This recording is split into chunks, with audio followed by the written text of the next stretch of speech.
হে guys, আসসালামু আলাইকুম। কবরস্থানের পরী গল্পটির দ্বিতীয় পার্ট নিয়ে চলে আসলাম।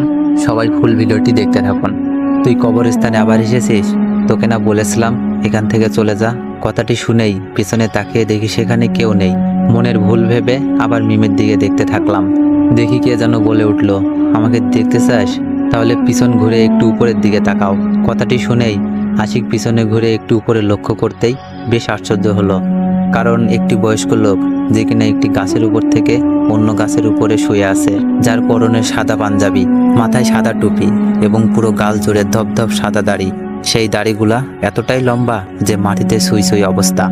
এমন অবস্থায় আমি একটু ভয় পেয়ে গেলাম, বুঝতেছি না কি করব। তখনই আবার বয়স্ক লোকটি বলে উঠল, শোন, আমাকে দেখে ভয় পাস না, আমি তোর কোনো ক্ষতি করব না, তুই এই মুহূর্তে এখান থেকে চলে যা। আমি একটু সাহস নিয়ে বললাম, শোন, আমি কিচ্ছু ভয় পাই না, আমার বউ কবরস্থানের ভিতরে আছে, ওকে নিয়েই আমি চলে যাব। দেখি লোকটা হাসতে হাসতে বলল, ওইটা কি তোর বউ? আমি বললাম, হ্যাঁ, অবশ্যই আমার বউ।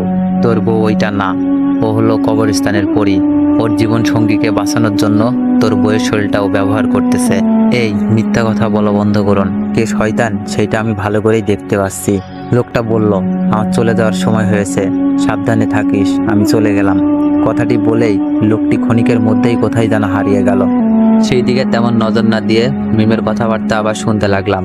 দেখতে পাচ্ছিলাম মিম যেই না কবরস্থানে প্রবেশ করবে, এমন সময় কবর থেকে কিছু সাদা পাঞ্জাবি পরা লোক বেরিয়ে আসলো। যা দেখা মাত্রই মিম বলতে লাগলো, শোন, তোরা আমার কোনো ক্ষতি করতে পারবি না, এর থেকে ভালো হয় আমার পথের বাধা না দেওয়াই। কবরস্থান থেকে বেরিয়ে আসা লোকগুলো শুধুমাত্র একটি কথাই বলতে থাকে, তুই আমাদের ক্ষতি করিস না, এখান থেকে চলে যা, আমাদের একটু শান্তিতে থাকতে দে দয়া করে।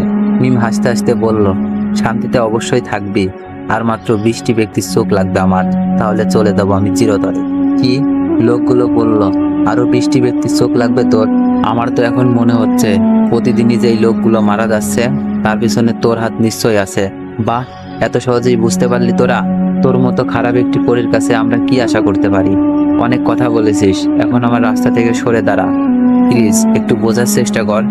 তোরা কি সরে যাবি নাকি আমি আমার অরিজিনাল রূপে আসব? মিমের কথাটি শোনা মাত্রই সঙ্গে সঙ্গে সবাই সরে গেল, যা দেখে বুঝতে পারলাম মিম একজন পাওয়ারফুল লোক। এরপরে আরো সুন্দরভাবে বিষয়টা বোঝার জন্য সামনে এগোতে লাগলাম। একটু সামনে আসতেই দেখতে পেলাম মিম একটি কবরের উপরে বসে পড়ল, আর মুহূর্তেই কবরের মাটিগুলো সরে গেল।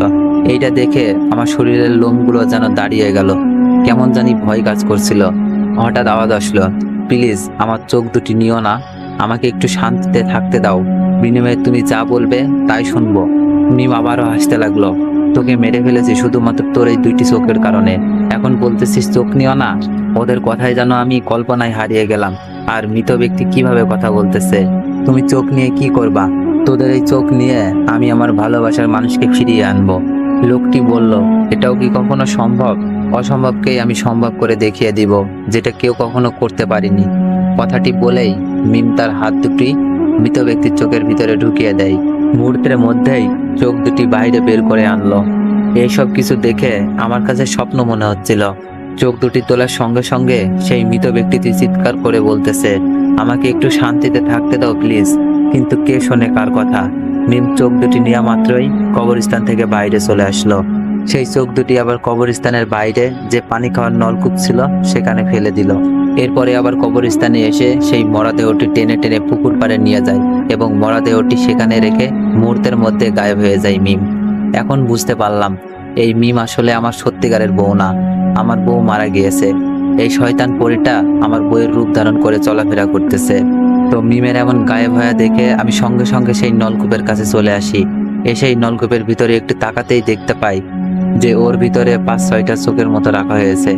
চোখগুলোর সঙ্গে চোখ রাখতেই কেমন জানি মনে হচ্ছিল ওরা আমাকে কিছু বলতে চাচ্ছে, কিন্তু বলতে পারছে না। তো গাইস, এইটা ছিল কবরস্থানের পরিগল্পটির সেকেন্ড পার্ট।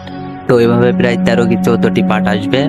গল্পটি অনেক বড় হয়ে যাচ্ছিল, তাই অর্ধেক স্টোরি আমি আমার ইউটিউব চ্যানেলে আপলোড করে দিয়েছি। তো সবাই যেয়ে ওখান থেকে দেখে আসতে পারেন। আর নেক্সট পার্ট চাইলে বেশি বেশি কমেন্ট করুন।